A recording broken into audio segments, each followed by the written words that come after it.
Patrimoine. Salut sur vous. En quête de patrimoine, découvrons notre histoire. La vie des saints. 4 janvier, nous fêtons Saint Tite. Tite était descendant de la race royale de Crète. Dans sa jeunesse, il se livra avec ardeur à l'étude de la littérature grecque. Vers l'âge de 20 ans, il entendit une voix intérieure qui lui dit de penser à son âme et de quitter la lecture des auteurs grecs pour celle des livres des Hébreux. Il ouvrit donc Isaïe et tomba sur le premier chapitre qui expose l'inanité du monde païen et en prédit la chute prochaine. Sur ces entrefaites, le proconsul de Crète, oncle de Tite, en présence du bruit que faisait la divine mission de Jésus-Christ dans la Judée, désira avoir des renseignements certains à ce sujet.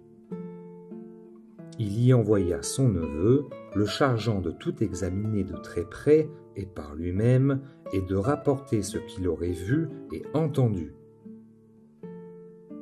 Tite, arrivé à destination, n'eut pas plutôt vu notre Seigneur qu'il crut en lui offrit ses adorations et devint l'un de ses 72 disciples. Après la Passion, la résurrection du Sauveur et la descente du Saint-Esprit, il fut consacré évêque et envoyé comme apôtre avec saint Paul. Il accompagna le grand apôtre des gentils dans la plupart de ses courses évangéliques. Ils vinrent tous deux dans l'île de Crète qu'ils convertirent. Tite fut institué archevêque de Crète et de toutes les îles adjacentes. Quand il eut organisé cette église, il redevint le collaborateur de saint Paul qui lui confia le soin d'évangéliser la Dalmatie.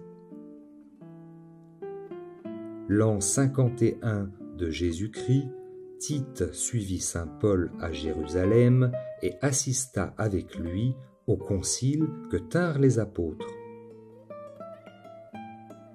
Vers l'an 56, saint Paul l'envoya d'Éphèse à Corinthe pour éteindre les discordes qui avaient éclaté parmi les chrétiens de cette ville.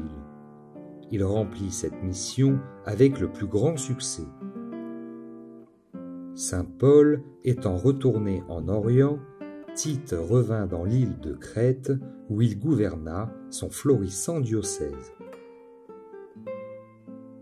Dans l'automne de l'an 64, saint Paul écrivit à Tite, son fils bien-aimé, une lettre admirable où il lui enseigne la manière de paître son troupeau, clergé et fidèle. Dexter, dans sa chronique, assure que saint Tite est venu évangéliser l'Espagne et qu'il y opéra de grands prodiges dont le souvenir existait encore au IVe siècle. D'après le même auteur, Pline le Jeune fut converti à la foi dans l'île de Crète par saint Tite.